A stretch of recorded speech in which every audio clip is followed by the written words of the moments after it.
One of our absolute favorite shows. We reference it all year long, Foul Territory. The host, Scott Braun, joining us now on the Emerald Queen Casino Sportsbook Hotline. And Scott, I am so happy to be talking about current Mariners games that are happening this late into this season. Are you surprised by a 2-0 lead in this series by Seattle? Wow. It's October 14th, and we're talking ALCS. Mariners up 2-0. I've been on this show for years with you. It's one of my favorites that I pop on, so the love is mutual from the Foul Territory side, and often we are in a bit of complaining mode. Yep. And why are we in that mode? Because we all collectively say, oh, if they only cared a little bit more, this starting staff and this overall pitching staff could lead a team to their first ever World Series appearance. What a surprise. It's happening. So am I surprised that they're up 2-0? Honestly, not really. I mean, if you told me that they were down 2-0, I wouldn't have been surprised either. These are two really good teams. I know Toronto's not playing well right now, and the Mariners definitely look like the better team. But Kevin Gausman and Trey Savage are two very good starters. There's less to say about Savage because he's not spent that much time in the big leagues yet, but the stuff looks ridiculous from prior starts. But overall, Stacey, I am not surprised. Sure, am I surprised that Jorge Polanco looks like one of the most clutch October performers of all time? Yeah, given that he didn't look good last year and clearly he was hurt and bounced back this year. Those kinds of narratives stand out. Cal Raleigh hitting 60 homers and then continuing success in the postseason, even though he's not a power machine in the playoffs. He's contributing, I think, an OPS 1,000 plus now. They're intentionally walking him left and right. So times are great in Seattle, and I'm loving what I'm seeing from this team. Yeah, we all are, Scott. And, to start the season, Polanco was hot and it kind of cooled off a bit. And obviously now he's doing his thing. Can you remember a time in previous time in his career where he showed this type of potential? You know what? He was always very solid, without, as I'm driving right now, without looking season by season at the numbers. He's been one of the more consistent players in the bigs, and that's why you looked at last year like, what happened? There's only so much blame you can do with the Mariners' home ballpark, and we're doing less of that these days, which I really like. Clearly, there was injury problems there. I don't think he was ever touted as superstar potential. I think he was looked at as more of a role player and a consistent player. So I would say no. And the thing that stands out to me, Michael, more than the overall production is the timeliness of the production. That's what's really standing out. Like, again, if you look at his postseason numbers right now, my guess is his OPS would be like in the 800s, which is really good, but it's not next level superstar status. And we're going off a small sample size. But in the playoffs, it's not about that. It's just about coming through in the right moments. And to have go-ahead hits in the fifth inning or later in 3 straight games now is just stupid clutch. So I would throw everything out the window and just say this guy knows how to deliver at the right moments. He's coming through. You're seeing a lot of good rips to right field. And, I mean, they clearly made an incredible call to sign him in February and trust that the surgery went okay. There weren't that many teams interested in him, not at $7.5 million. So good for Seattle on that one. Seattle finished the season as not just one of the better offenses league-wide overall, but arguably the hottest in September, third league-wide in home runs over the course of the season. Cal Raleigh, no small part of that. But, oh, my God, when you have Gino and Naylor and a bunch of other guys here, that helps. So I expected, not that they'd be raking in the postseason, but that offense would come a little easier for them than it has. Scott, this is just the second game, the one they had last night against the Blue Jays, in which they've scored more than 3 runs. And it's the pitching, which had been a little more up and down this year, surprisingly, that has just been steadfast. What have you made of these arms, whether it's the bullpen, whether it's the starters for Seattle? Yeah, I know that it wasn't the dream season for some of the starters for the Mariners, but as long as they're healthy at the right times, I think that's how you have to look at things. And, I mean, Logan Gilbert's a good example. I mean, he's been one of the better pitchers in baseball over the last few years. Starts out hurt, had some ups and downs. But stuff-wise, when you would watch his starts, you're like, okay, he's striking out more people than ever. The splitter looks better. The fastball velocity was up a little bit. So all of these signs were really pointing towards a big contributor in the postseason. First off, I'm going to throw away yesterday's outing to an extent, and at least he was able to get out there. But coming off what he did in Game 5, it's not easy. There are a few starters these days that are built to come off of short rest. And it's not like it was a side session for him, right? He went 30-some-odd pitches. But overall, someone like that is a good example of someone that I looked at and said, yeah, I don't care what the ERA is. That's a number one starter in a postseason game. So I'm not surprised about the starters. I think for me, Stacey, the relievers are what stand out. I mean, Brash and Munoz have been known commodities for several years, even though Brash was coming back from injury. I think there are some others that are starting to make, a serious name for themselves, to provide the depth that the bullpen of the Mariners bullpen has right now. I think that's what's standing out to me. I think that there are plenty of, names involved on the Seattle side that most people don't know about in the bullpen that they're now being very, very aware of. And that's what's to me the advantage right now is Toronto's bullpen coming into the postseason was just okay. There's really nobody that you feel is lights out. Jeff Hoffman had an up and down season, but I mean, they're going to keep throwing Louis Varland out there, for example, and he's got good stuff, but he's given up some really big home runs. I'll put the Judge one aside. That nobody else hits that kind of homer, but he did give up a big Jazz Chisholm homer last round. Obviously gave up a huge homer in yesterday's win for the Mariners. So, I mean, long way of answering your question. I just think the Mariners bullpen is what stands out, and I think they have a very clear-cut advantage in that category, and it's going to cause a huge problem for the Blue Jays side because now you're getting into, territory where you're going to have Shane Bieber, who is coming off a big injury and looks okay so far since he's been back, and then maybe Max Scherzer in Game 4. So they've got the edge in starting pitching. They've got the edge in the bullpen. Lots of questions throughout the season of Dan Wilson, right? Is he the guy for the job? What's his decision-making like? And obviously every decision is amplified, especially now in the playoffs. How do you think Dan's doing? I think he's doing well. I think the Mariners make it easy for you to make good decisions because they have a traditional rotation. And, of course, that's going to get even more traditional if Brian Wu is coming back for this series, if they even need him in this series. So I think he's handled things well. To me, though, Michael, you know what the biggest difference is? This is something that Mike Shildt, who actually just stepped down with the Padres, told us a few weeks ago. I think he joined us right before the postseason started. And we were like, hey, you've had, two successful regular season runs with the Padres. He's never had a losing season. He was pretty successful with the Cardinals as well. What's your secret? Good players. It's a better team this year. It's a more well-rounded team. They finally gave him a full lineup, right? Top to bottom. It's a difficult lineup to maneuver. So I think he's done well. I think he's made the safe decisions. I think that he has not made it about him.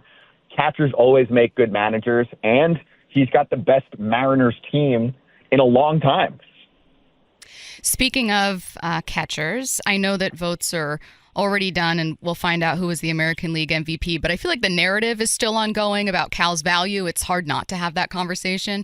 You guys had Logan on Foul Territory recently. He looked so excited to answer a question about what he didn't like about Cal. It was a hilarious decision there to ask him about that one. What stood out to you from maybe not just that interview, but maybe in the conversations that you guys have been having all year long about the MVP race? Yeah, that was a setup question, by the way, Stacey, because I know that those two, so we're on Slack throughout the show, and sometimes I'll feed info or random nuggets to our guys, and I'm like, just so you guys know, they've known each other for a long time. Obviously, they were battery mates in the minors, but they also lived together, and then there's another level to that. When you live with someone, their roommate, you've got usually something funny to say. So I enjoyed that conversation with Logan, but I think the postseason, even though it doesn't count for MVP voting, is still a really good showcase for people to see why the catcher position is by far the most important in the sport, and that we don't give enough credit to it in really anything from a recognition perspective. There are not enough catchers in the Hall of Fame, not even close, really, and catchers don't get enough love for something like MVP voting. If you think about it, catchers are going to rest more, and sometimes they don't use the DH spot. I know Cal is in a different category. You need the bat in there every day, even when he's not catching. But that hurts, for example, a player's WAR number, and that's what many voters use nowadays to decide who should win MVP. And that number should just be a guide, one of many statistics that you use to make that decision. This is leading to me, of course, saying that I very much think Cal Raleigh is the MVP in Major League Baseball this year. Like I I think that Judge is, quote, close, but I don't think it's close in terms of decision-making, like when you have to decide one or the other. So in talking to Logan, you just get the same recognition of barely ever pass balls, barely wild pitches, handling the staff, calling the right pitches. There is something to these starters having so much consistency and so much success, so many of them developing so well, like Logan, like George Kirby, and like the bullpen, like we're talking about. You know, aside from the names and the big stuff, Bizzardo is one who I wanted to mention from before. Suddenly, for me, kind of coming out of the blue and being someone you can trust in high leverage spots.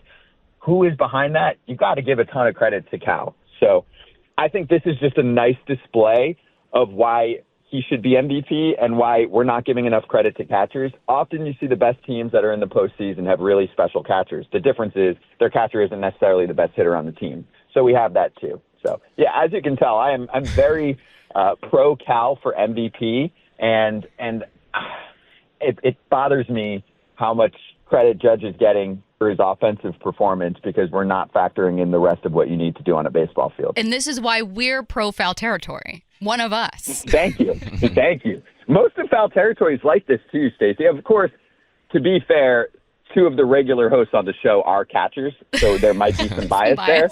But we have like 10, 12 players that regularly host the show, and I don't know if there's any, maybe one or two that are Judge over Cal, and I know we're going to have plenty of time to do this topic after the Mariners run, but they go hand in hand, right? Where are the Mariners without Cal Raleigh? Also, where are the Mariners without this version of Cal Raleigh? I mean, he basically doubled his production. He was a really good hitting catcher and became like one of the best we've ever seen.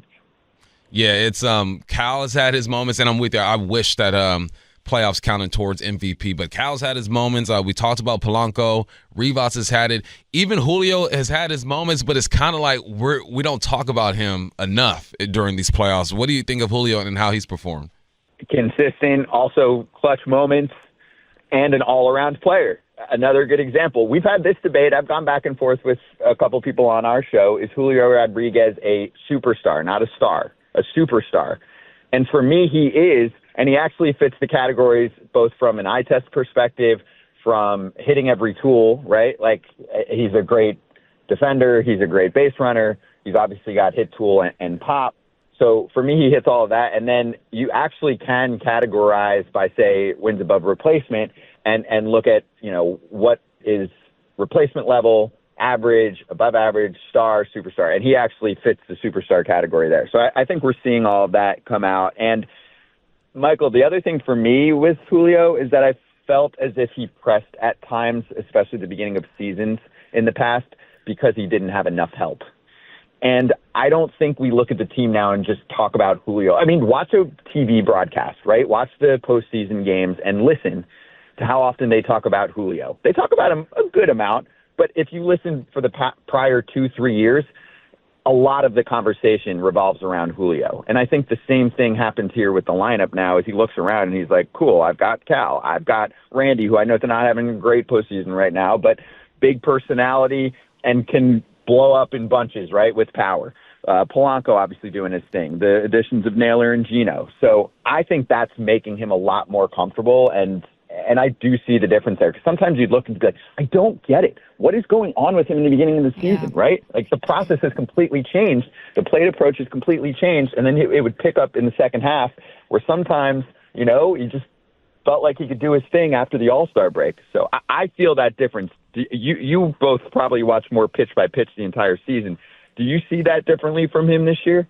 Yeah, I think so. And also, I mean, when you said, like, there are times you stare and you go, what's going on? Like, we've certainly felt that too. There are times when you're like, oh my God, you have every tool. Why'd you swing at that? Or what's going on here? But I agree with you in that he's pressing less and is so patient in this series too. So hugely important. I thought that the Blue Jays might end up being a slightly more patient lineup here, and I worried the Mariners would press, but look at them. Last question, if you got time for it here, is we'll just wrap it up quickly with a look over at the NLCS. I did not think that in a day in which the Mariners dropped 10 runs and took Game 2 that we'd be talking about an even more wild series happening with I don't know if I've ever seen this double play. What'd you make of that game? Oh my God, I cannot wait to talk about it because we did a post-game show on our YouTube channel for the ALCS, but usually we pick and choose, right? So we're like, all right, we'll give the crew one late night off and we'll leave that NLCS game to our Dodgers territory show. And then, of course, that game was crazy.